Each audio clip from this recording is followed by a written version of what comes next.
রাতের কথা বলা যাবে না, দুনিয়ার কোনো কথা বলা যাবে না, কেস মামলার কথা বলা যাবে না, পরিবারের কোনো কথা বলা যাবে না। ওয়া আন্নাল মাসাজিদা লিল্লাহ, নিখুঁত ঘর হচ্ছে মসজিদ আল্লাহর। অতএব আল্লাহকেই ডাকতে হবে, আল্লাহর উপাসনা করতে হবে, আল্লাহর জিকির আজকার করতে হবে। আল্লাহর জিকির ছাড়া, আল্লাহর উপাসনা ছাড়া মসজিদে অন্য কিছু করা যাবে না। এটা হচ্ছে ইখলাস।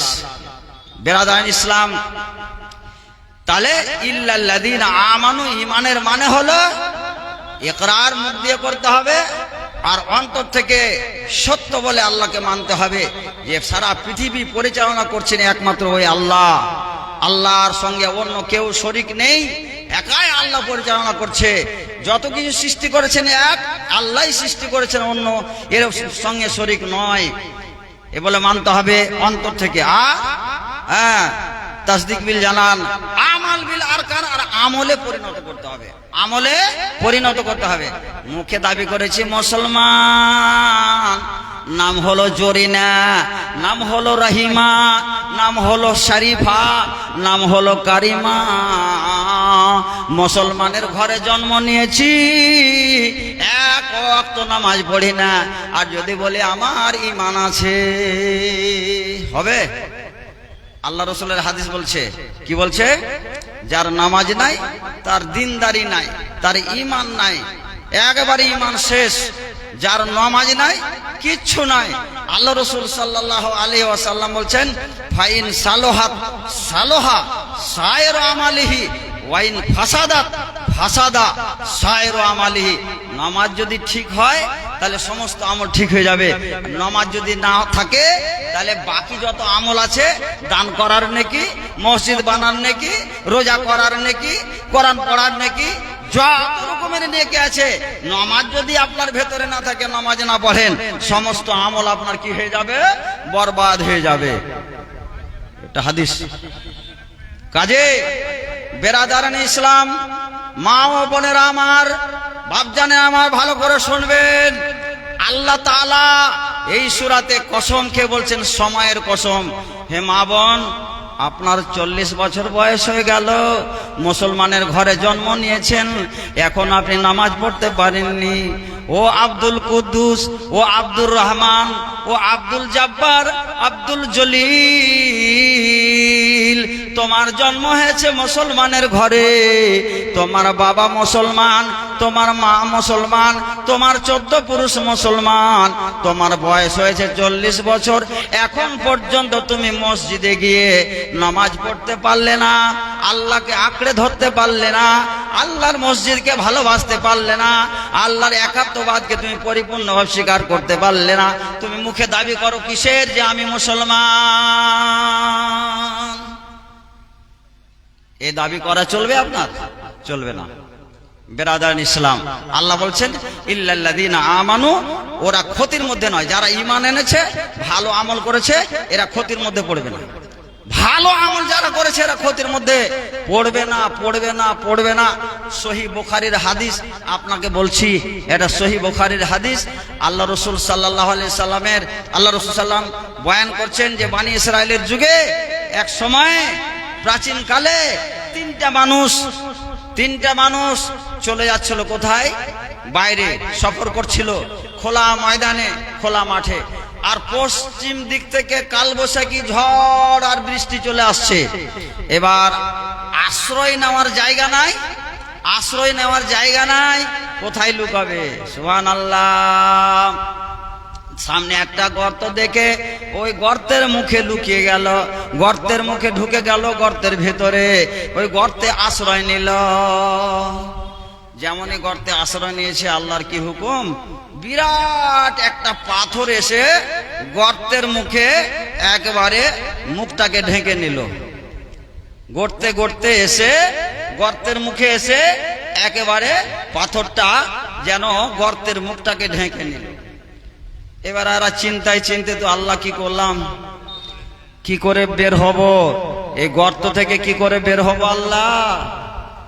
এবার চিন্তায় চিন্তিত তিনজন, আসমানের মুখ দেখতে পায় না, আসমান দেখতে পায় না, সূর্যের মুখ দেখতে পাই না, রৌদ্র দেখতে পাই না, কি অবস্থা আমাদের, আমরা এই গর্তেই না খেয়ে খেয়ে মরে যাব আমরা। অবশেষে একজন বলছে, ভাই যদি ভালো কোনো কাজ করে থাকো, ভালো আমল, আমেলু সালেহা, নেক আমল, নেক আমলের পাওয়ার, নেক আমলের শক্তি, নেক আমলের ক্ষমতা কতটুকু আপনাকে দেখাচ্ছি। মা বোনেরা, ভালো আমল যদি করে থাকেন, এই ভালো আমলের পাওয়ার এবং শক্তি ক্ষমতা কতখানি আপনাকে দেখাচ্ছি। একটা লোক বলছে, ভাইরে আমরা তিনজন আছি, মনে হয় এই গর্তে আমরা মরে যাব আর বাঁচব না।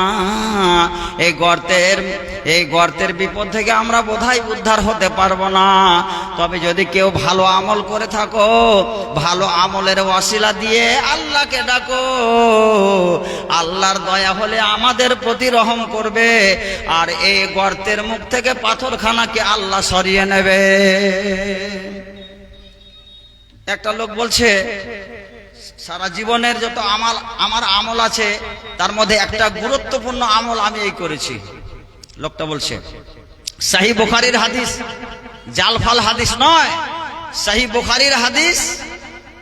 বলছে ওই লোকটা যে আমি একটা কাজ করতাম, আমার বৃদ্ধা মা, আমার বৃদ্ধ বাবা বাড়িতে ছিল, আমি বকরি ছাগল লালন পালন করতাম, আর সারাদিন মাঠে ছাগল চড়িয়ে সন্ধ্যাবেলায় আসতাম।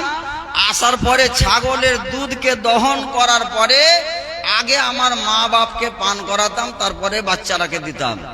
বাচ্চারাকে আগে দিতাম না, এই কাজটা আমি ভালো করতাম।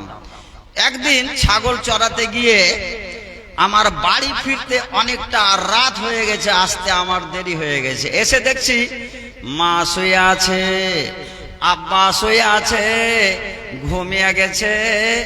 এবার আমি দুধের পেয়ালা নিয়ে মা বাবার মাথার পাশে দাঁড়িয়ে আছি। এবার মা আব্বা ঘুমিয়ে আছে, মনে মনে ভাবছি যদি এই অবস্থায় মা বাবাকে আমি ঘুমের ব্যাঘাত ঘটাই, মা বাবা কষ্ট পাবে।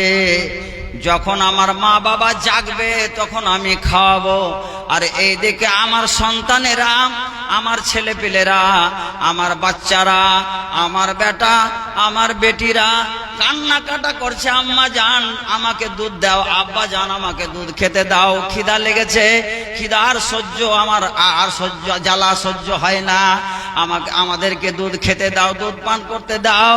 কিন্তু তিনি বলছেন, আমি অতক্ষণ পর্যন্ত আমি আমার বাচ্চাদেরকে দুধ পান করাতাম না যতক্ষণ পর্যন্ত মা বাবাকে আগে না পান করাতাম। এই কাজটা আমি আমার মনের মতো, এবং আমার কাছে এই কাজটা খুব ভালো কাজ, সৎ আমল, ভালো আমল আমি মনে করে করেছি। আল্লাহ তুমি সাক্ষী থাকো, যদি আমি এই কাজটা ভালো করে থাকি, মা বাবার সেবা করে যদি আমি ধন্য হয়ে থাকি, আল্লাহ তুমি আমাকে আজকে এই বিপদের হাত থেকে আমাকে রক্ষা করো। যেমন এ বলে দোয়া করেছে, আল্লাহ পাক রব্বুল আলামিন পাথরের কিছুটা অংশকে গর্তের মুখ থেকে সরিয়ে দিয়েছে। জোরে আলহামদুলিল্লাহ বলা যাবে না? তারপরে আর একজন লোক বলছে, আরে ঈমান আর আমল কাকে বলে? আর একজন লোক বলছে, আল্লাহ তুমি জানো আমার সঙ্গে একজন মহিলার ভালোবাসা ছিল, সেই ভালোবাসা থাকায় আমি তার সঙ্গে মিলামিশা করার উদ্দেশ্যে গিয়েছিলাম, কিন্তু সে আল্লাহ তোমার ভয় আমাকে দেখিয়েছিল। ইত্তাকিল্লাহ, তুমি আল্লাহকে ভয় করো, এ আল্লাহর বান্দা তুমি ভয় করো। আজকে নির্জনে এইরকম সময়ে মানুষের অগোচরে এই অন্যায় করে নেব, ঠিক কথা, কিন্তু আল্লাহ তো সবকিছু জানছে।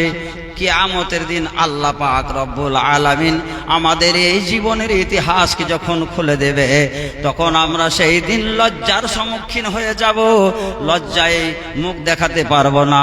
না না, এই কাজ করা যাবে না।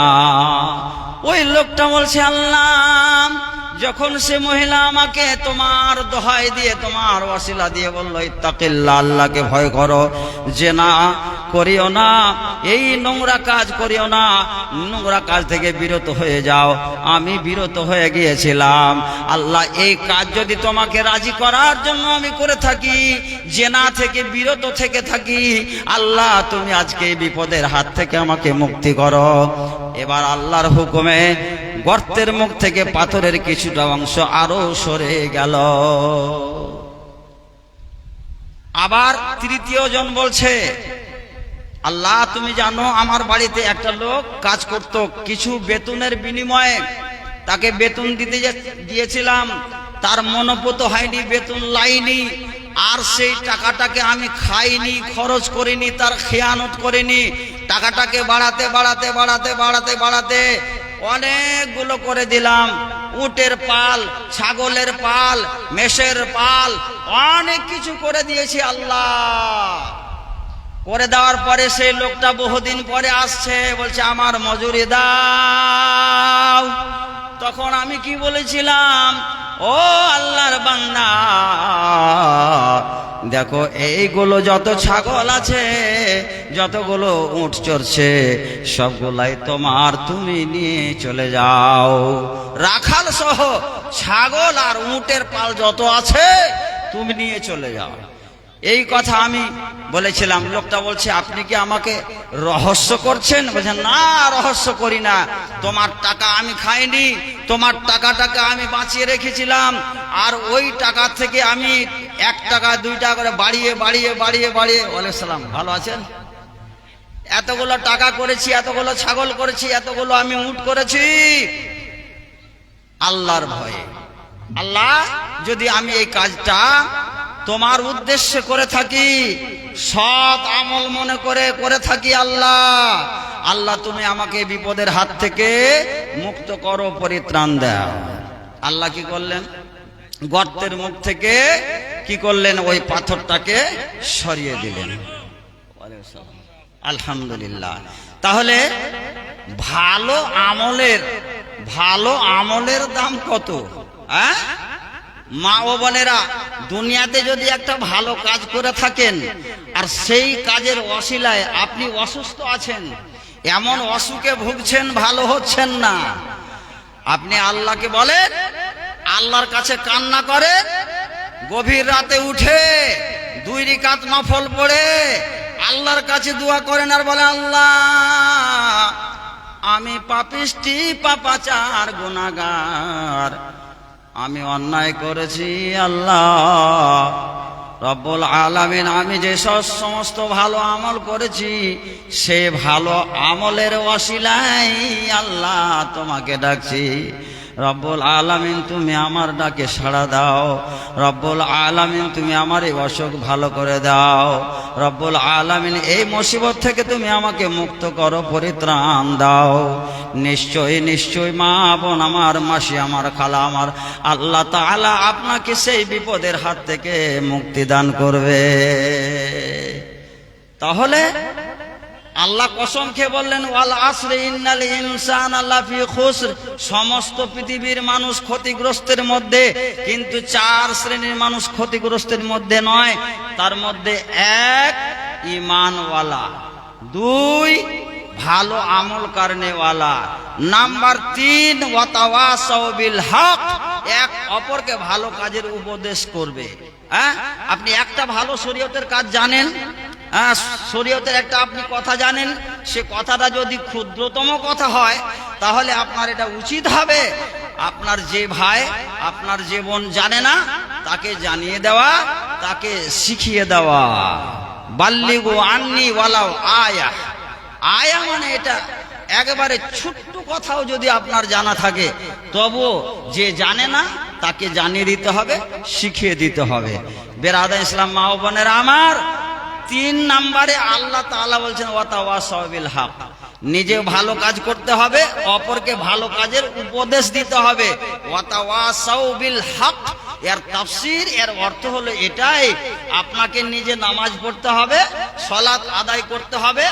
আপনার বৌমা সালাত আদায় করে না, আপনার স্বামী সালাত আদায় করে না, আপনার ছেলে সালাত আদায় করে না, আপনার পরিবারের লোক সালাত আদায় করে না, তাকে সালাত আদায় করার হুকুম দিতে হবে, নিজেও করতে হবে, তাদেরকে হুকুম করতে হবে। আর এই কাজ যদি আমি আপনি করতে পারি তাহলে পারে খায়রে উম্মাহ বলে আমরা আল্লাহর কাছে চিহ্নিত হতে পারবো।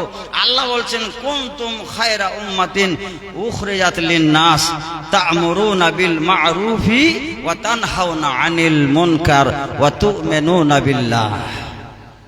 তাহলে 3 নাম্বার হয়ে গেল। 4 নাম্বার কথা হলো ওয়াতাওয়াসাউ বিস-সাবর। মা বোন, আপনাদের উদ্দেশ্যে একটা হাদিস বলছি। আল্লাহ রসুলের জমানায় একজন মহিলা, রং তার খুবই কালো, কুৎসিত কালো মহিলা, কালো রঙের মহিলা, তাকে ছিল মির্গির অসুখ। এই আল্লাহকে আপনি চিনবেন তো আল্লাহ আপনাকে চিনবে। আপনি কোন বিপদে পড়েছেন, আপনি 5 ওয়াক্ত নামাজি, আল্লাহকে আপনি নামাজে ডাকবেন আর বলবেন, আল্লাহ আমার এই অসুখ ভালো করো, আল্লাহ ভালো করবেই ইনশাআল্লাহ। তো ভালো মহিলা, নামাজি, আল্লাহওয়ালি, পর্দা বলে খেয়াল করে। আর আমাদের মা বোনেরা তো জালসাতে আসলে বেশি বেপর্দা হয়, দোকানে বেহায়ার মতো বেশি ঘুরে, বেয়াড়া হয়ে ঘুরে, গার্জেনের কোনো প্রয়োজনই মনে করে না, স্বামীকে স্বামী মনে করে না, বেপর্দা হয়ে ঘুরে। কিন্তু দেখেন, সে আল্লাহ রসুলের জমানায় ওই মহিলা কুৎসিত কদাচার, কালো মহিলা, কালো রঙের মহিলা, কিন্তু ঈমান কেমন ছিল। মহিলা বলছে, হুজুর আমাকে মির্গির অসুখ আছে, মাঝে মধ্যে হাঁটতে হাঁটতে হাঁটতে আমি মাথায় চক্কর দিয়ে পড়ে যাই। তো পড়ে যখন যায়, ও আতাকাশাফ, আমি যখন পড়ে যাই তখন বেপর্দা হয়ে যায়। তো এই জন্য আমাকে একটু লজ্জা লাগছে।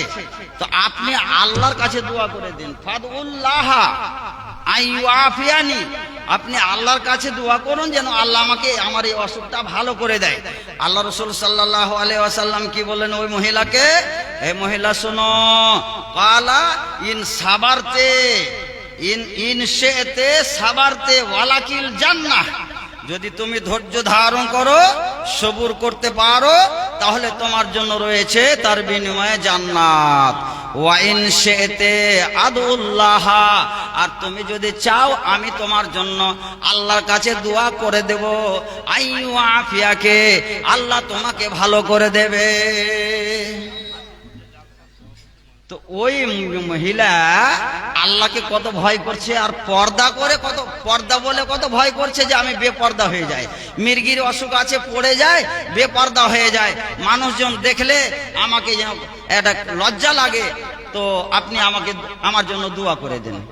তাহলে সবুর করা, ধৈর্য ধারণ করা, ওয়াতাওয়াসাউ বিস-সাবর। আর একজন, একটা বুখারী হাদিস বলছি আপনাকে, আর একজন মহিলা একদিন একটা কবরের পাশে, কবরের কাছে বসে বসে কাঁদছে। তার কেউ আত্মীয় মারা গেছে, ভাই হোক, বাবা হোক, মা হোক, কাকি হোক, কাকা হোক, মারা গেছে, কবরের পাশে বসে বসে কাঁদছে। আর আল্লাহ রসুল ওইখান দিয়ে চলে যাচ্ছেন, কিন্তু মহিলাটা আল্লাহ রসুলকে চিনে না।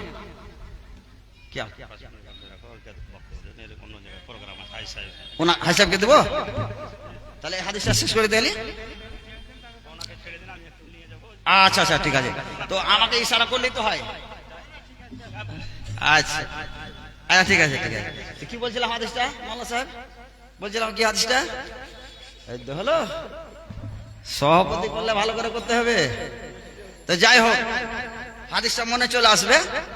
আমি এখন আপাতত আর বক্তব্য রাখছি না, খুব শরীর অসুস্থ, আপনারা বুঝতে পারছেন। শরীর অসুস্থ, ফের ওয়াজ করবো ইনশাআল্লাহ। হাজী সাহেব মেহমান হিসাবে এসছেন, ওনার কিছু মূল্যবান কথা শুনেলেন, শুনে নেওয়ার পরে যাবেন। মা বোনেরা কেউ যাবেন না, জমে বসুন। যারা এদিক ওদিক ঘুরছেন আর ওই যে দাঁড়িয়ে আছেন রাস্তায়, আপনারাও কি মরদ লোক নাকি দাঁড়িয়ে আছেন ওখানে গেটে জাম করে? অনেক জায়গা আছে। আর এই ওই মহিলারা এদিকে বসছে কেন? চেপে বসো ওইদিকে, অনেক তো জায়গা পড়ে আছে। তো এবারে আপনাদের সামনে হাজী সাহেব কিছু কথা বলবেন।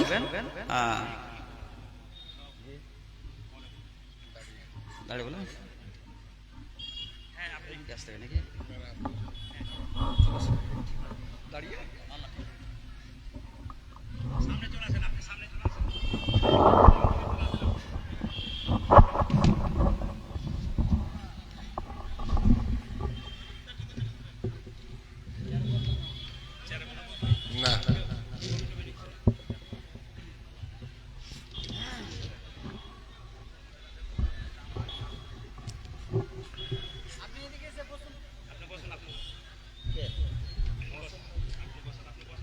মাননীয় সভাপতি, জালসাই মাহফিলের আলেম দিনে আলেম মাওলানা সাহেব, আপনার কাছে আমি ক্ষমা চাইছি, আপনার বক্তব্যের মধ্যে একটু ডিস্টার্ব করে দিলাম।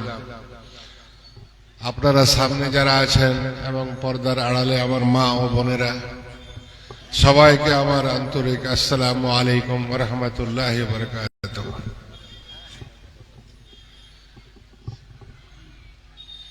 আমি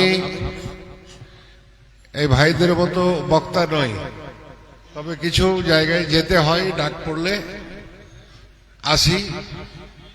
দুটা কথা আপনাদের মতো আমারও শোনার ইচ্ছা থাকে। কোরআন শরীফের সূরা আসর তাফসীর করছিলেন মুহাম্মদ সাল্লাল্লাহু আলাইহি সাল্লামকেই জানি। বর্তমান এইবার 5 সেপ্টেম্বর রাসূলুল্লাহ সাল্লাল্লাহু আলাইহি সাল্লামের জন্মদিনে কিছু আমাদের আলেম মাসলাক যাই হোক, ওরা আই লাভ মুহাম্মদ সাল্লাল্লাহু আলাইহি সাল্লাম।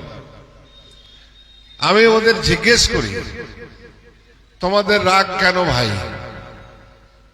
আমরা সবাই তো মুহাম্মদ সাল্লাল্লাহু আলাইহি সাল্লামকে ভালোবাসি। আমার ছেলে থেকেও আমি ওকে বেশি ভালোবাসি। পৃথিবীর এমন কোন লোক নেই যে রাসূলুল্লাহ সাল্লাল্লাহু আলাইহি সাল্লামকে ভালোবাসে না। এর মধ্যে সবথেকে বেশি উত্তরপ্রদেশ একটু জ্বালা যন্ত্রটা বেশি হয়েছে আমাদের উপরে। আল্লাহ ওই শাসক যারা আছে তাদের সুবুদ্ধি দিক, তারাকে হেদায়েতের মধ্যে নিয়ে আসে। প্রথম হচ্ছে কি দেখেন, কম ভারতবর্ষের আমরা দ্বিতীয় সংখ্যালঘু, মানে আমাদের দেশে যত লোক বসবাস করি তার মধ্যে কম সংখ্যাতে ওদের থেকে যারা আছে তারা দ্বিতীয়। আমাদের পরে আরো কয়েকটা সংখ্যালঘু আছে, তাদের ব্যাপারে কিন্তু কেউ কিছু বলছে না। কারণ আমাদের দেশে শিখ মাইনরিটি ওরা 2.5 থেকে 3 কোটি, জৈন সম্প্রদায় যেটা ওরা 2 কোটি, পারসি 50 থেকে 60 লক্ষ। তো ওরা কে কেন কিছু বলছে না? সম্পূর্ণ জুলুমটা আমাদের উপরে কেন? এটা বোঝার ব্যাপার আছে, এটা ভাবার ব্যাপার আছে। প্রশ্ন ওরা খুব ভালো করে জানে যে এতগুলো লোকের যে নাম বললাম আমি, তার মধ্যে সব থেকে ঘুমিয়ে কে আছে, সব থেকে পিছিয়ে কে আছে। তো ওরা খুঁজে পেয়েছে আমাদের এই মুসলমান জাতটাকে ভারতবর্ষের মধ্যে, যে এরা সব থেকে কম লেখাপড়া, মূর্খের মধ্যে গন্তি, লেখাপড়ার দিকে এগিয়ে যায় না। এই জন্য এরাকে জুলুম করলে আমাদের কেউ কিছু করতে পারবে না। তাহলে এই জুলুমের মোকাবিলা করতে যদি হয় তাহলে কি করতে হবে আমাকে? আপনারা যতগুলো লোক এখানে বসে আছেন, হয়তো আমার মায়েদের মধ্যে যারা বসে আছে তাদের কাছেও দেখেন, কারো কাছে 10,000, কারো কাছে 20,000, কারো কাছে 25,000 টাকার দামের মোবাইল আছে, কিন্তু 5 টাকা দামের একটা কলম পকেটে রাখার সাহস হয় না। কেন? কলমটা যদি রাখতে হয় তাহলে ভিতরে কিছু রাখতে হবে, জ্ঞান বিদ্যা অর্জন করতে হবে। আমাদের কাছে কলম নেই, মোবাইলে ভর্তি হয়ে আছে। মোবাইলে দুটো জিনিস দেখা যায়, খারাপটাও হয় ভালোটাও হয়। ভালো তো আমাদের এই জেনারেশন যারা আসছে কমই দেখছে, খারাপটা মাঠের মধ্যে বসে বসে বেশি দেখছে। আমি যেটা বলতে চেয়েছি, সার্বিকভাবে আমরা শেরশাবাদী মসলাক যাই হোক, ভাটিয়া যারাকে বলছে এদেশে উপাধি নাম দেওয়া, আমরা শিক্ষার হারে অনেক কম। আমাদেরকে যদি এর পরে জবাব দিতে হয় তাহলে কলমকে আগে পকেটে নিতে হবে আপনাকে। কলম আমার তো বয়স নেই নেওয়ার, কিন্তু এই যে সামনে বাচ্চাগুলো বসে আছে, এরা যেন শিক্ষার বাইরে না থাকে। 5টা জিনিসের উপরে আমরা যদি বলি আপনাদের, ইসলাম 5টা ফরজে আছে, কিন্তু তার সাথে সাথে অনেকগুলো আরো আনুষঙ্গিক আছে। আমরা না ফরজটা বুঝতে পারছি, না আনুষঙ্গিকটা বুঝতে পারছি। সৃষ্টিকর্তা যখন প্রথম পৃথিবী সৃষ্টি করলো, তার আগে কলমটাকে সৃষ্টি করেছে, অথচ কলমের মর্যাদা আমরা বুঝলাম না। আজকে আপনারা এখানে যে জালসা করছেন, জালসা মাহফিলে এদিকে কটা লোক বসে আছে আর এদিকে মায়েরা কটা বসে আছে, কিন্তু আপনি এখান থেকে রোড থেকে পার হয়ে দেখেন এখানকার 10 গুণ লোক বাজারে বসে আছে। অথচ এখানে হাদিস আর কোরআনের কথা চলছে, কিন্তু এখানে না এসে সব চায়ের দোকানে পানের দোকানে বসে আড্ডা দিচ্ছে। এটাও আমাদের জন্য ক্ষতিকারক। তাহলে এখানে জালসা এগুলো হাজার হাজার টাকা খরচ করে লাভ কি আমাদের?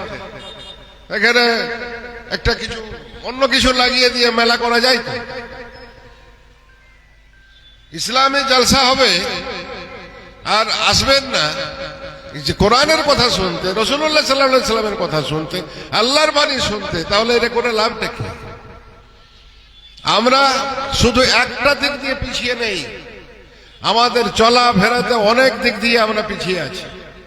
যদি কম্পিটিশনের মাঝে যান, আপনি দেখতে যাবেন তো আমার কাছে কিছুই নেই, আমাদের কাছে কিছুই নেই। ওরা সব যেটা নিয়ে বসে আছে, আমরা তার কোনোটাই আমাদের কাছ থেকে নিতে পারিনি। আজকে সকাল হলে কেউ ফোন করে কার মেয়ের বিয়ে দিতে পারে না। কিসের জন্য দিতে পারে না জানেন? এখন আগে মোটরসাইকেল ছিল, এখন টোটো হয়েছে। মেয়ের বিয়ে দিলে টোটো লাগবে, কিন্তু এটা আমাদের এই যে প্রথার ডিমান্ড, এই প্রথাটা আমরা যদি সরাতে না পারি তাহলে আমরা যাচ্ছি কোথায়? আমরা আমার কমকে কোথায় নিয়ে যাচ্ছি? জাহান্নামের দিকে ঠেলে দিচ্ছি। এর জন্য আমিও নিজে দায়ী, এখানকার আলেম যারা আছে তারাও দায়ী, আপনারা যারা গার্জেন আছেন তারাও দায়ী। যখন আপনাকে আমাকে বিশ্বাস রাখতে হবে যে আল্লাহ তাআলা আমার বাড়িতে একটা বেটি দিয়েছে, তো কাহরি বাড়িতে একটা বেটা দিয়েছে, জোড়া অবশ্যই আছে। ছেলে কেনা বেচা বন্ধ করেন, না হলে এই সমাজ থাকবে না। আমি ছোট্ট একটা উদাহরণ দিয়ে শেষ করবো আপনাদের। আমার বাড়ি থেকে 3 কিলোমিটার দূরে একটা গ্রাম আছে। ছেলেটা রিক্সা চালায়, খায়, রাত্রে বাড়ি গেছে, সন্ধ্যাবেলা সারাদিন রিক্সায় চালিয়েছে, বাড়ি গেছে। 3টা ওর বাচ্চা, একটা বেটি 2টা বেটা। সব থেকে ছোট বয়সে 1.5 থেকে 2 বছর বয়স হবে বেটির। ছেলেটা চিন্তা করছে বসে যে এই মেয়েটা 2 বছর হলো, আর 16 বছর 15 বছর পরে একে আমার বিয়ে দিতে হবে। তো এখন একটা মোটর সাইকেলের দাম যদি 1.5 লাখ টাকা হয়, তাহলে 15 বছর পরে মোটর সাইকেলটা 5 লাখ টাকা হবে। তা আমার কাছে আমি জীবনে 5 লাখ টাকা কামাই করতে পারবো না। বাড়ির পাশে সুধানী নদী, ওর বাড়ি থেকে সুধানী নদী মাত্র 200 মিটার। সুধানী নদীতে ওর বউ ওইদিকে রান্না করছে, বেটিটাকে কোলে লিয়া চলে গেল ও আস্তে আস্তে নদীর দিকে যে নদীর জলে, নদীর পানিতে বাচ্চাটাকে ফেলে দিয়ে বাড়ি চলে গেছে। এর জন্য দায়ী ওই রিক্সাওয়ালা না, এর জন্য দায়ী আমরা। মা খোঁজাখুঁজি করছে বেটি কোথায় গেল। যখন খোঁজ করতে গিয়ে আসল তথ্য ধরা পড়লো, কেস হলো, থানায় গেল, সবকিছু ডালখোলা থানায় কেসটা হয়েছিল। উদ্ধার হলো, ছেলেটাকে জিজ্ঞেস করছে, বলে আমার ডিমান্ড দেওয়ার ক্ষমতা নেই। ফলে আমি তখন আমার বেটি খারাপ রাস্তায় কেনা যায় আমি এখনই শেষ করে দিয়েছি। এটা কি ওই রিক্সাওয়ালার পাপ না আমাদের পাপ? সমাজটা আমরা কোথায় নিয়ে গেলাম? একটা ছেলের মেয়ের বিয়ে দেওয়ার জন্য বাপ টাকা জোগাড় করতে পারে না, আর ছেলের বাপ জোর করে বলছে তুমি আজকে এই টাকা দাও, কালকে ওই টাকা দাও। বন্ধ করেন পণ প্রথা, না হলে সমাজ, আমি আর আপনি এখানে হাদিস কোরআনের আলোচনা যতই হোক, আমাদের জাহান্নাম ছাড়া কোথাও জায়গা নেই। কারণ ওই একটা গ্রামে একটা দুটা লোক ভালো থেকে লাভ নেই, সমস্ত লোককে ভালো হতে হবে। এই বলে আমার বক্তব্য এখানে শেষ করব। তার আগে দুটো কথা বলি। এই যে অন্ধ সমাজ আমার শুয়ে আছে, চেতনা নেই, আপনারা হয়তো শুনে থাকবেন, আমরা পশ্চিম বাংলায় ছিলাম ওবিসিতে এ ক্যাটাগরি ছিলাম, ওটা আমরা বি ক্যাটাগরিতে হয়ে গেছি। বি ক্যাটাগরিতে হয়ে যাওয়ার কারণে আমরা সরকারি ফ্যাসিলিটি, সরকারি অধিকার যেটা সরকার দেয়, সেটা হয়তো আমরা ওখান থেকে বঞ্চিত হব। ফেসবুকে আজকেও দেখেছি কিছু কিছু জায়গায় আমরা, যেমন ধরেন 140টা সিএসসিতে পাস করে দিচ্ছি, 3টা মুসলিম। বি ক্যাটাগরিতে যাওয়ার কারণে আমার আর কয়েকটা ছেলে যেতে পারতো, যেতে পারেনি। আমরা আপনাদের কাছে এটা নিয়ে সরকারের কাছে আমরা অনুরোধ রেখেছি যেন আমাদের ফিরিয়ে আবার এ ক্যাটাগরিতে নিয়ে যাওয়া হয়। আর মুশকিলটা আরেকটা আছে, আমরা স্টেট মানে যেটা পশ্চিম বাংলা, এখানে আমরা আছি মানে বি ক্যাটাগরিতে চলে গেছি এই কদিন আগে, 3 মাস আগে। আর সেন্ট্রালে আমরা এ ক্যাটাগরিতে আছি। এই দোটানার মধ্যে গিয়ে আমরা ওখান থেকে বঞ্চিত না হয়ে যাই, তার জন্য আপনাদেরও যে যে দল করছেন সেই দলের লোককে বলতে হবে, তুই আমাদের এ ক্যাটাগরিতে ছিলাম, এ ক্যাটাগরিতে এনে দে, না হলে সামনে তোর অবস্থা খারাপ আছে। তেল মেরে আর কাজ হবে না। আমরা দেখলাম অনেক তেল মেরে, অনেক অ্যাপ্লিকেশন, অনেক দরখাস্ত করলাম, কাজে হয় না, কাজে আগাই না। এই জন্য আপনাদের নলেজেও দিলাম, আপনারা যে যেখানে আছেন ওই একটা বলি থাকতে হবে, আমরা ওবিসি এ ক্যাটাগরিতে ছিলাম, এ ক্যাটাগরিতে রাখতে হবে। আমাদের বিয়ে নিয়ে যাওয়ার কোনো আমরা এটা মানব না। এই বলে আমার বক্তব্য শেষ করছি। বলার মধ্যে কিছু ভুল ত্রুটি থাকলে ক্ষমা করবেন। আসসালামু আলাইকুম ওয়া রাহমাতুল্লাহি ওয়া বারাকাতুহু।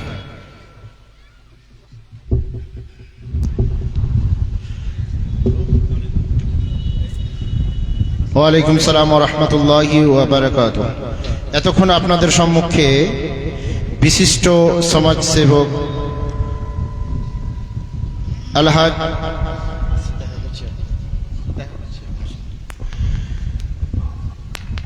সাহাবুদ্দিন সাহেব, হাজী সাহাবুদ্দিন সাহেব বক্তব্য রাখলেন, আমরা সকলেই শুনলাম। আর যে কথাগুলো শুনলাম সেগুলো আমাদের সমাজের প্রতিটা অ্যাঙ্গেলের মধ্যে রয়েছে। অর্থাৎ একটি মানুষকে বেঁচে থাকতে হলে ইসলামিক শ্যাডো অফ ইসলামের মধ্যে থাকতে হবে, ইসলামের ছায়াতলে থাকতে হবে। এবং বেঁচে থাকার জন্য যে আমাদের কিছু মৌলিক অধিকার রয়েছে, সেই অধিকারগুলো আমাদের জানা নেই। সেই জিনিসগুলো অবশ্যই আমাদের জেনে নিতে হবে এবং তার প্রতিবাদে দাঁড়াতে হবে। আজকে যে উনি আমাদের সম্মুখে বক্তব্য রাখলেন, আমরা ওবিসি এ ক্যাটাগরিতে ছিলাম, যেখানে আমাদের অনেকগুলো ফ্যাসিলিটিস ছিল, কিন্তু বর্তমানে আমাদের বি ক্যাটাগরি নিয়ে এসে সেখানে আমাদের অধিকারগুলো ছিনিয়ে নেওয়ার চেষ্টা করছে। যা হোক, আমরা যে প্রাপ্য পাওয়ার, সেই প্রাপ্য পেতে গেলে আমাদের সর্বপ্রথম যিনি যে জিনিসটা বলতে চেয়েছেন, উনি যে শিক্ষাটাকে আমাদের সর্বদা সামনে রাখতে হবে। তাই আমাদের সমাজকে শিক্ষার দিকে আগে বাড়াতে হবে এবং তার সাথে সাথেই আমাদের যে পাওনাগুলো সেগুলো আমরা ইনশাআল্লাহ পাবো। ফ্যানটা বন্ধ করো, এখন ঠান্ডার সময় খুব ফ্যান চালানো যাবে না। যা হোক, বক্তব্য চলছিল, তার মধ্যেই আমরা একজন বিশিষ্ট যেহেতু ব্যক্তি এসে এখানে উপস্থিত হয়ে গিয়েছিলেন, শুনলাম অন্য জালসায় তিনি ছিলেন এবং ওখান থেকে এসে আমাদের আহ্বানে সাড়া দিয়ে এখানে উপস্থিত হয়েছেন। আল্লাহ রাব্বুল আলামিনের কাছে দোয়া করব, আল্লাহ যেন ওনাকে ইসলাম ধর্মর কিছু সহযোগিতা, ইসলামের আমাদের কিছু সহযোগিতা করার জন্য যেন হাত বাড়িয়ে দেন এবং বেশি বেশি করে যেন আমাদের সহযোগিতার দিকে একটু তাকিয়ে দেখেন। এবং আল্লাহ রাব্বুল আলামিনের কাছে আমি ওনার জন্য দোয়া করব, আল্লাহ রাব্বুল আলামিন যেন ওনাকে দীর্ঘজীবী করুক, আমিন, তাকাব্বাল ইয়া রব। এখন আপনাদের সম্মুখে সরাসরি যিনি বক্তব্য রাখছিলেন ফজলতুল শেখ রেজাউল্লাহ সালাফি সাহেব স্টেজে উপস্থিত আছেন। আপনারা ধৈর্য হারাবেন না, অবশ্যই বক্তব্য শুনে এবং এই যে জালসাটা যে কারণে অনুষ্ঠিত করা হয়েছে, অবশ্যই একটু দানের হাতটা বাড়িয়ে দিয়ে জালসাকে সাফল্যমণ্ডিত করবেন। আসসালামু আলাইকুম। ওয়ালাইকুম আসসালাম। তো মা বোনেরা, এবারে আপনারা তৈরি হয়ে যান, আর মাত্র আমি 15 মিনিট বক্তব্য রাখবো। তারপরে আপনাদের কাছে যা আছে, নাক মাছি, তারপরে কানে, হাতে, আঙ্গুলে যা আছে সব খুলে খুলে দিতে হবে, টাকা যদি না থাকে। একটাও কেউ যেন খালি হাতে না যায়, কোনো দান না দিয়ে যেন কেউ না যায় এই মসজিদে। অবস্থা থাকলেও দিয়ে যেতে হবে। এই মসজিদটা কেমন জায়গা, আপনাকে 3টা হাদিস বলবো মাত্র। আমার যে বিষয় বস্তুটা ছিল খুব সুন্দরভাবে আমি বলতে যাচ্ছিলাম, কিন্তু মধ্যখানে গ্যাপ পড়ে যাওয়ায় আর যেহেতু সময় আমার কাছে হাতে নেই, এবার আমি সরাসরি যাচ্ছি যে কদমতলার যে মসজিদ উন্নতি কল্পে জালসা, আলহামদুলিল্লাহ এই মসজিদে আমি অনেকবার এসেছি প্রোগ্রামে, এবং একটা বড় ধরনের একটা মিটিং ছিল এই মসজিদে এসেছি, মিটিং করে গেছি, ওলামাদের মিটিং। তো আলহামদুলিল্লাহ এখন আজকে দেখলাম যে মসজিদটা অনেক বড় হয়েছে, লম্বা চওড়া, বিশাল কিছু খরচ হয়েছে তাতে, এবং তার পাশে ঘর, কামরা, অনেকগুলা কিছু খরচ আপনারা করেছেন। আলহামদুলিল্লাহ ভালো উন্নতি হয়েছে। এবারে কাজ কিন্তু বড় ধরনের বাকি আছে, টাইলস বসানো এবং রং, প্লাস্টার এগুলো সব বাকি আছে। কাজে আপনারা কেউ খালি হাতে যাবেন না, অবশ্যই দিয়ে যাবেন। টাকা নাই, ধান লিখিয়ে দিবেন মসজিদের জন্য, সিমেন্ট লিখিয়ে দিবেন, ইনশাআল্লাহ আল্লাহ আপনার সেই ঘাটতিটাকে অবশ্যই পূরণ করে দিবে। তার আগে আপনাকে 2টো হাদিস শোনাই, মসজিদ কি জিনিস এবং আল্লাহ রাব্বুল আলামিনের কাছে মসজিদের সম্মান এবং পজিশন কি। হযরতে আবু উমামা রাদিয়াল্লাহু তাআলা আনহু, আল্লাহ রাসূলের বিশিষ্ট সাহাবী, তিনি বলছেন যে রাসূলুল্লাহ সাল্লাল্লাহু আলাইহি ওয়াসাল্লাম সাহাবীদের মাঝে একদিন বসে আছেন। আন্না হিবরাম মিনাল ইয়াহুদে সালান নবিয়া সাল্লাল্লাহু আলাইহি ওয়াসাল্লাম আইউল বেকায়ে খায়রুন। একজন ইহুদি আলেম, একজন ইহুদি পণ্ডিত, সে এসে আল্লাহ রসুলকে জিজ্ঞাসা করলো। এই প্রশ্নটা একটা আশ্চর্য ধরনের প্রশ্ন, এই প্রশ্নটা একটা বড় ধরনের প্রশ্ন। কি প্রশ্ন করছে? আইউল বেকায়ে খায়রুন, ও নবী মুহাম্মদ, তুমি তো মুখে দাবি করো আমি নবী, আল্লাহ পাক রব্বুল আলামিন আমাকে নবী বানিয়ে পাঠিয়েছে, তবে তোমার ব্রেন কেমন আছে? তোমাকে যাচাই বাছাই করার জন্য আমি প্রশ্ন আপনার কাছে রাখলাম। প্রশ্ন হলো এই, বলুন ও মুহাম্মদ, দুনিয়ার বুকে সবচাইতে উত্তম জায়গা কোনটি জায়গা? মা বোনেরা ভালো করে শুনবেন, আইয়ুল বেকায়ে খায়রুন, দুনিয়াতে সবচাইতে উত্তম জায়গা কোনটা? আল্লাহ রাসূল সাল্লাল্লাহু আলাইহি ওয়াসাল্লাম তিনার কাছে উত্তর ছিল না। এই উত্তর রাসূলুল্লাহ সাল্লাল্লাহু আলাইহি ওয়াসাল্লামের জানা ছিল না। এখান থেকে বোঝা গেল আল্লাহ রাসূল আলিমুল গায়েবও ছিলেন না, গায়েবী কথা জানতেন না। যদি জানতেন তাহলে প্রশ্নের উত্তর সঙ্গে সঙ্গে দিয়ে দিতেন। আল্লাহ রাসূল কি করলেন? ফাসাকাতা আনহু ওয়া ক্বালা আসকাতু হাত্তা ইয়াজিয়া জিবরাইল আলাইহিস সালাম। আল্লাহ পাকের নবীকে যখন ওই ইহুদি আলেম প্রশ্ন করে দিল, আল্লাহর নবী এবার চুপ হয়ে গেলেন, নীরব হয়ে গেলেন। আর মনে মনে বললেন, আসকাতু, আমি অতক্ষণ পর্যন্ত নীরব থাকবো, আমি অতক্ষণ পর্যন্ত চুপ থাকবো যতক্ষণ পর্যন্ত জিবরিল আমিন এসে আমাকে প্রশ্নের জবাব না দিবে। জিবরিলের মাধ্যমে যতক্ষণ এই কথার উত্তরটা না জানবো অতক্ষণ পর্যন্ত আমি একে উত্তর দেব না। এবার জিবরিল আমিন আসলেন, যা জিবরাইল আলাইহিস সালাম ফাসাআলা। আল্লাহ রাসূল তাকে জিজ্ঞাসা করলেন জিবরাইলকে, আইয়ুল বেকায়ে খায়রুন, ওগো জিবরিল আমিন বলেন, পৃথিবীতে সবচাইতে কোনটি জায়গা ভালো, দামি জায়গা, সম্মানিত জায়গা কোনটি জায়গা? জিবরিল আমিন কি বলছেন জানেন? এখান থেকেও বোঝা গেল আল্লাহর নবী তো আলেমুল গায়েব ছিলেন না, আল্লাহর ফারিস্তা, কাছের ফারিস্তা জিবরিল আমিন যে নবী রাসূলদের কাছে ওহী নিয়ে আসেন, সে জিবরিলেরও জানা ছিল না। জিবরিল কি বলছেন? ক্বালা মাল মাসউলু আনহা বিআলামা মিনাস সাইলে। ওগো মুহাম্মদ, যাকে আপনি প্রশ্ন করেছেন, অর্থাৎ আমাকে আপনি প্রশ্ন করেছেন এই বিষয়ে আমার কিন্তু জানা নাই।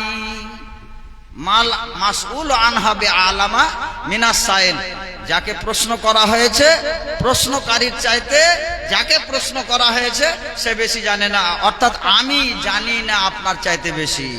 তবে ওয়ালাকিন আসআলু রাব্বি তাবারাকা ওয়া তাআলা, আমি এক্ষুনি আল্লাহর কাছে যাব, আর আল্লাহর কাছে যাওয়ার পরে আমি জিজ্ঞাসা করব, ওগো আল্লাহ সবচাইতে সম্মানিত জায়গা, উত্তম জায়গা কোনটি জায়গা? এই কথা জানার পরে আমি আপনার কাছে এসে আপনাকে আমি জানিয়ে দেব। এই কথা বলে জিবরিল আমিন চলে গেলেন আল্লাহর কাছে। আল্লাহর কাছে যাওয়ার পরে এবার চলে আসলেন, এসে বলছেন, ফাকালা ইয়া মুহাম্মদ। জিবরিল আমিন এসে বলছেন, ইয়া রাসূলুল্লাহ, আপনি তার উত্তর শুনেন। ইন্নী দানাউতু মিনাল্লাহি দানওয়ান মা দানাউতু মিনহু কাত।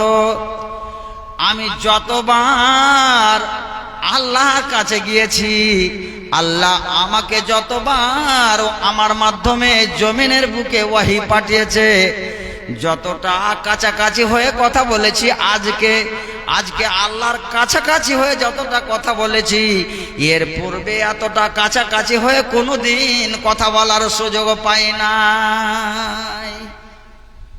খুব কাছাকাছি হয়ে আল্লাহর সঙ্গে আমি আজকে কথা বলেছি। কে বলছেন? জিবরিল আমিন। কাকে বলছেন? মুহাম্মদ সাল্লাল্লাহু আলাইহি ওয়াসাল্লাম। এবার এসে বলছেন, আল্লাহ রাসূল বলছেন, ওয়া কাইফা কানা ইয়া জিবরাইল। ওগো জিবরিল, আপনি আল্লাহর থেকে কতটা দূরে ছিলেন?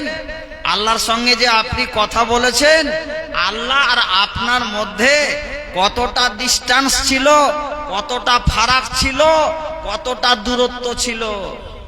তখন তিনি বলছেন, কানা বাইনি ওয়া বাইনাহু সাবউনা আলফা হিজাবিম মিন নূরিন। আল্লাহর নূরের ৭০,০০০ পর্দার পিছন থেকে, ৭০,০০০ পর্দার আড়াল থেকে, কাছে থেকে আমি আল্লাহর সঙ্গে আজকে কথা বলেছি। আল্লাহ পাক রব্বুল আলামিন আমাকে প্রশ্নের জবাব দিয়ে দিয়েছেন। কি প্রশ্নের জবাব দিয়েছেন? যে শাররুল বিকায়ে আসওয়াকুহা ওয়া খায়রুল বিকায়ে মাসাজিদুহা। দুনিয়ার বুকে সব চাইতে জঘন্য জায়গা হচ্ছে মার্কেট, দোকান, বাজার, যেখানে মানুষ গিয়ে ভিড় জমায়, দোকানে বসে বসে একটা চা খায়, আধা ঘন্টা 1 ঘন্টা বসে থাকে আর ভদর ভদর করে কথা বলে। এই দোকান হলো সবচাইতে, মার্কেট হলো সবচাইতে জঘন্য জায়গা, যেখানে গীবতের আড্ডা, যেখানে মানুষ মানুষের বদনাম করে, যেখানে মানুষ মানুষের কুৎসা গায়, সেই জায়গা হচ্ছে বাজার, মার্কেট। মার্কেট হলো সবচেয়ে জঘন্য। ও আহাবুল বেলাদে ইলাল্লাহি মাসাজিদুহা, আল্লাহ রাসূল খায়রুল বিকায়ে মাসাজিদুহা, সবচাইতে উত্তম জায়গা হচ্ছে আল্লাহর নিকটে মসজিদ। আর এই মসজিদের জালসায় আজকে আপনারা বসে বসে জালসা শুনছেন মা ও বোনেরা, আর এই জালসায় এই মসজিদের জন্যই দান করবেন। এই জায়গাটা হলো সবচেয়ে উত্তম জায়গা, মসজিদ। এই মসজিদের জন্য দান করবেন। একটা হাদিস হলো। 2 নম্বর হাদিস শুনেন, আমাদের জন্য যারা নামাজ পড়ে তাদের জন্য শুভ সংবাদ। আল্লাহ রাসূলের সাহাবী বলছেন, রাসূলুল্লাহ সাল্লাল্লাহু আলাইহি ওয়াসাল্লাম বলছেন, 3 রকমের মানুষ আছে, 3 রকমের লোক আছে, যে লোকগুলা আল্লাহর জিম্মেদারিতে, আল্লাহর হেফাজতে, আল্লাহর দায়িত্বে থাকে, স্বয়ং আল্লাহ এই লোকগুলার দায়িত্ব গ্রহণ করলেন। সালাসাতুন কুল্লুহুম জামিনুন আলাল্লাহি, আল্লাহ পাকের নবী বলছেন 3 শ্রেণীর মানুষ আছে, যেই 3 শ্রেণীর মানুষের দায়িত্ব আল্লাহ স্বয়ং গ্রহণ করেছেন। 1 নম্বর, মান খারাজা গাজিয়ান ফি সাবিলিল্লাহ, যে ব্যক্তি আল্লাহর রাস্তায় যুদ্ধ করার জন্য, আল্লাহর দ্বীনকে প্রতিষ্ঠিত করার জন্য বাড়ি ঘর ছেড়ে দিয়ে চলে গেল যুদ্ধের ময়দানে, যুদ্ধ করতে চলে গেল, নিজের বিবিকে ছেড়ে, নিজের পরিবারকে ছেড়ে, আহলো আয়ালকে ছেড়ে, মা বাবাকে ছেড়ে, নিজের সোহাগিনী স্ত্রীকে ছেড়ে, নিজের মাল সম্পদ ছেড়ে, অট্টালিকা বাড়ি ঘর ছেড়ে যুদ্ধের ময়দানে চলে গেল। বেরাদান ইসলাম, যুদ্ধের ময়দানে গিয়ে 2টার মধ্যে একটা হবে, যদি শহীদ হয়ে যায় তাই শহীদ হয়ে গেল। আল্লাহ পাক রব্বুল আলামিন চাইলে কি করবেন? আল্লাহ পাক রব্বুল আলামিন চাইলে কি করবেন? হাত্তা ইয়াতাওয়াফাহু ফায়ুদখিলাহুল জান্নাহ, যুদ্ধের ময়দানে গিয়ে যদি সেই শহীদ হয়ে যায়, আল্লাহ তাআলা তাকে তার বিনা হিসাবে তাকে জান্নাতে দিয়ে দিবে। তার কোনো হিসাব কিতাব হবে না, বিনা হিসাবে আল্লাহ তাকে জান্নাত দান করে দিবে। ফায়াতাওয়াফাহু ওয়া ইউদখিলাহুল জান্নাহ। আর না হলে যদি বেঁচে থাকে, আও ইয়ারুদ্দাহু বিমা নালা মিন আজরিন আও গানিমাতিন, আর যদি বাড়ি ফিরে আসে তাহলে 2টো জিনিস নিয়ে আসবে। কি নিয়ে আসবে? বিমা নালা মিন আজরিন আও গানিমা, 2টো জিনিস নিয়ে আসবে। একটা হলো অসংখ্য অগণন নেকি হাসিল করে বাড়িতে নেকি নিয়ে আসবে। নাম্বার 2 নাম্বার, যদি যুদ্ধে গিয়ে জিততে পারে তাহলে গানিমাতের মাল কিছু ভাগ, কিছু অংশ নিয়ে আসবে। তাহলে 2টা লাভ হলো। একটা, যুদ্ধের ময়দানে গিয়ে জিতার পরে কিছু মাল হাসিল করে মাল নিয়ে আসবে, আর নেকি নিয়ে আসবে, নেকি, অঢেল নেকি। 2টো জিনিস। আর যদি মরে যায়, শহীদ হয়ে যায়, যার কোনো হিসাব হবে না, যার মাটিতে লাশ খাবে না, যার লাশকে মাটিতে খাবে না, যার শরীরকে মাটিতে খাবে না, আল্লাহ মাটির উপরে হারাম করে দিয়েছে। যারা আল্লাহর দ্বীনে শহীদ হয়ে যায়, আল্লাহ রাস্তায় শহীদ হয়ে যায়, ওদের লাশকে মাটিতে কোনোদিন খাবে না। 2টা লাভ হলো। আর একটা কি? ওয়ারাজুলুন রাহা ইলাল মসজিদে।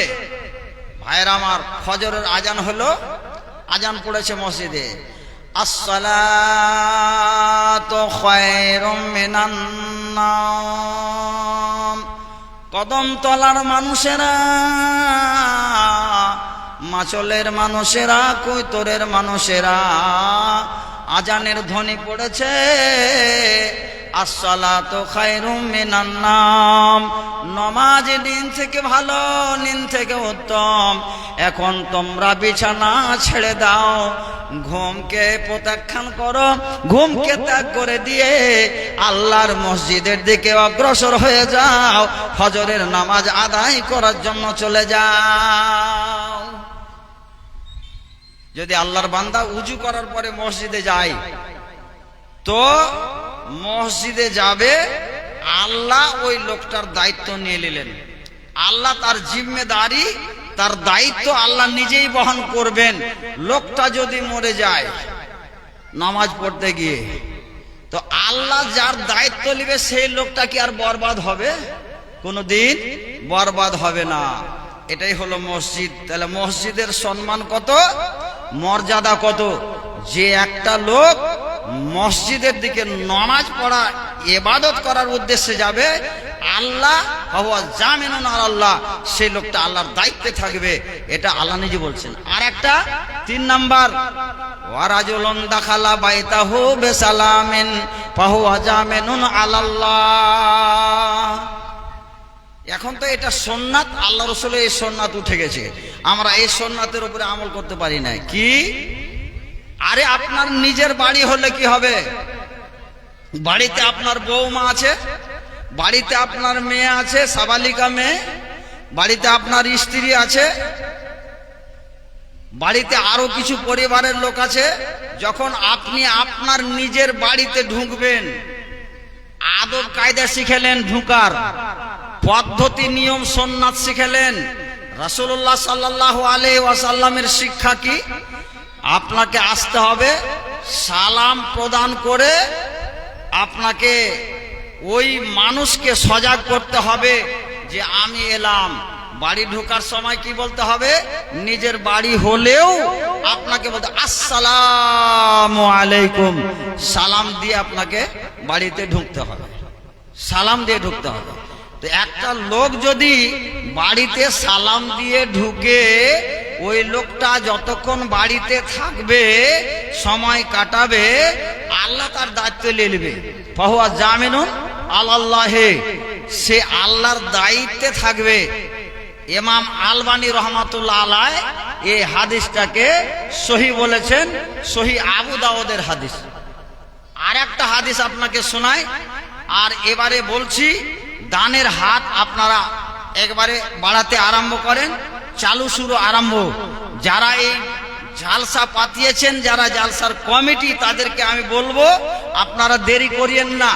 আমার টাইম ছিল 10টা পর্যন্ত, 10টার পরে আমি যতক্ষণ পারি কালেকশন করে দিব, আদায় করে দিব। তো 3 নাম্বার হাদিস আপনাকে শোনাই। আল্লাহ রাসূল সাল্লাল্লাহু আলাইহি ওয়াসাল্লাম বলছেন, আমরা এটা কাজ করি, অনেকে মসজিদে গিয়ে ওযু করি, ওযুখানা আছে মসজিদে, কিন্তু আমি যেটা আপনাকে বলছি, বাড়িতে যদি আপনি উজু করে মসজিদে নামাজ পড়ার জন্য যান, এতে লাভ বেশি আছে, ফায়দা বেশি আছে। এতে মসজিদের সম্মানটা বাড়লো। কি করে? আল্লাহ রাসূল সাল্লাল্লাহু আলাইহি ওয়াসাল্লাম বলেন, মান খারাজা মিন বাইতিহি মুতাতাহহিরান ইলা সালাতিন মাকতুবাতিন ফাআজরুহু কাআজরিল হাজ্জিল মুহরিমে। একটা লোক বাড়িতে যদি সুন্দরভাবে উজু বানিয়ে মসজিদে যায়, লাভ কত? আল্লাহ রাসূল বলছেন, একটা লোক হজ করতে গেছে, ইহরাম বাঁধা অবস্থায় আছে, আল্লাহ লাব্বাইক লাব্বাইক তালবিয়া আর আল্লাহর জিকির করছে, তাসবিহ পড়ছে, হ্যাঁ, আল্লাহুম্মা লাব্বাইক লা শারিকা লাকা লাব্বাইক, এই তালবিয়া পাঠ করতে আছে। আর একটা কথা জানেন, যদি কোনো হাজি হজ করতে যায় আর ওর হজ যদি কবুল হয়ে যায়, তাহলে ওই হাজিটা কতটা নিষ্পাপী হয়। আল্লাহ রাসূল সাল্লাল্লাহু আলাইহি ওয়াসাল্লাম বলছেন, একটা মহিলার পেট থেকে একটা শিশু, কন্যা হোক বা মেয়ে হোক বা সন্তান, ছেলে হোক বা মেয়ে হোক, যদি জন্মগ্রহণ করে নিষ্পাপী হয়ে, তার কোনো পাপ নাই, গুনাহ নাই, ভুল নাই, কিছু নাই, যেমন নির্ভুল আর নিষ্পাপী হয়ে একজন ছেলে বা মেয়ে তার মায়ের পেট থেকে জন্মগ্রহণ করে, যদি কোনো হাজির হজ কবুল হয় ওই নিষ্পাপী ছেলে মেয়ের মতো ওই হাজি হয়ে যায়। রাসূলুল্লাহ সাল্লাল্লাহু আলাইহি সাল্লাম বলছেন, কোনো ব্যক্তি যদি ওযু করার পরে পাক পবিত্রতা অবলম্বন করার পরে মসজিদের দিকে যায়, রাসূলুল্লাহ সাল্লাল্লাহু আলাইহি সাল্লাম বলছেন ফাআজরুহু কাজরিল হাজিল মুহরিমে, ইহরাম বাঁধনে ওয়ালা হাজি যেমন আল্লাহর কাছে দোয়া করে, তালবিয়া পড়ে, আল্লাহ তার দোয়া কবুল করে নেয়, যা দোয়া বলে আল্লাহ তার সেই দোয়া কবুল করে নেয়। যেমন সেই লোকটা নিষ্পাপী হয়ে যায়, তেমনি ওই লোকটা, যেই লোকটা মসজিদে নামাজ পড়ার উদ্দেশ্যে পবিত্রতা অবলম্বন করে যায়, আল্লাহ পাক রব্বুল আলামিন তাকে ওইভাবে নিষ্পাপী করে দেয়। এ হলো মসজিদের সম্মান। তিনটে হাদিস আপনাকে বললাম, আর টাইম 10:05 হয়েছে। তাহলে আপনাদেরকে বলবো, যারা এখানে বসে আছেন, 100 হোক, 200 হোক, 500 হোক, 25 হোক, 50 হোক, যা আছে আপনারা আসুন আমার কাছে আর দিয়ে যান। ইনশাআল্লাহ আপনাদের জন্য খাস করে দোয়া করে দেব। এটা মসজিদের দান, যা দিবেন ইনশাআল্লাহ আল্লাহ রাব্বুল আলামিনের অ্যাকাউন্টে জমা থাকবে। এর পরিণাম আল্লাহ আপনাকে দুনিয়াতেও দিতে পারে, কবরে দিতে পারে, কিয়ামতে দিতে পারে, হাসরে দিতে পারে, অবশ্যই দিবে, এতে কোনো সন্দেহের অবকাশ নেই। অতএব আমি আগে বলবো, নাম কাদের আছে কমিটিদের মধ্যে, আমি বলেছিলাম আগেই যে আমাকে লিস্টটা করে দিবেন, আমি লিস্ট দেখে দেখে ডাকবো আর কালেকশন গলা করবো। কে আছেন? আচ্ছা মা বোনেরা, আপনারা আপনাদের দানগুলো একটু মন খুলে প্রাণ খুলে দিবেন, দানগুলো একটু ভালো করে দিবেন। যতটা চেষ্টা, আপনার কাছে টাকা নাই, ধান লিখিয়ে দেন, 1 ব্যাগ 2 ব্যাগ করে সিমেন্ট লিখিয়ে দেন, কোনো সমস্যা নাই। আচ্ছা আপনারা কি মসজিদে সব দিয়ে দিয়েছেন দান? বসে আছেন চুপচাপ কেন? আর কমিটিগুলো কোথায় গেছে? কাকে ডাকবো বলেন? তো মা বোনেরা, দান তো মেলাক্ষণ থেকে উঠাইছি, 1 ঘন্টা থেকে। কই টাকা আসছে? এই লে টাকা লে। এখানে একজন উঠো, সাইদুর রহমান, এখানে চাললে খাড়ো, বসে চাললে বসে ফটাফট দাও। আচ্ছা আপনি এখানকারই না? 500 টাকা। বাড়ি কোনটে? ভ্যাস্টলি বাড়ি। আচ্ছা ভ্যাস্টলি থেকে একজন 500 টাকা, মাশাআল্লাহ। কালীতলা থেকে একজন 300 টাকা, 700 টাকা, মাশাআল্লাহ। আর একজন 500 টাকা, মাশাআল্লাহ। ইয়া ইলাহাল আলামিন, পরওয়ারদিগারে আলাম, তোমার বান্দারা এসে 500, 300, 700 করে দান করেছে, 100 করে দান করেছে। মাওলা সকলের দানকে তুমি সাদরে গ্রহণ করো। আল্লাহ সকলকে দীর্ঘজীবী করো, জীবনের সমস্যা দূর করো। আল্লাহ সকল দান তুমি কবুল করে নাও। যে নিয়াতে যে উদ্দেশ্য দান করেছে আল্লাহ নিয়াত উদ্দেশ্য তুমি কবুল করে নাও।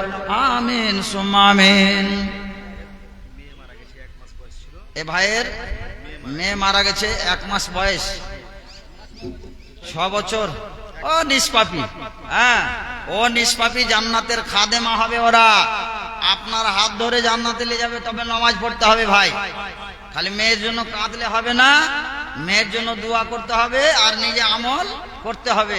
মসজিদ নামাজ পড়ছো? আজ ওয়াদা করো। কোনটা বাড়ি? মালদা বাড়ি? আচ্ছা ঠিক আছে, নামাজ ধরবে। তুমি মালদা হও আর মুর্শিদাবাদের হও। এই যে মাওলানা নুরুল ইসলাম সাহেব যাচ্ছেন, আপনাদের মধ্যে মা বোনেরা আপনারা দানগুলো লিখিয়ে দিবেন। যে যা লিখাবেন, সিমেন্ট, টাকা, হ্যাঁ ধান, যে যা পারবেন লিখাবেন। একজন মালদা থেকে আমার ভাই 500 টাকা করিয়াছে দান, এ দান কবুল করো পাক সুবহান। ওগো বাড়ি দোয়া করি তাহারও লাগিয়া, সুখ সাগরেতে আল্লাহ রাখো ভাসাইয়া। ও গো বাড়ি দোয়া করি তাহারও জন্য দে, ক্ষমা করে দাও আল্লাহ তোমারই দয়াতে। তোমারও রাহেতে দান দিল 500 টাকা, ইমানে আমলে আল্লাহ করে দাও পাকা। আমিন সুম্মা আমিন। আরেকজন 120 টাকা দান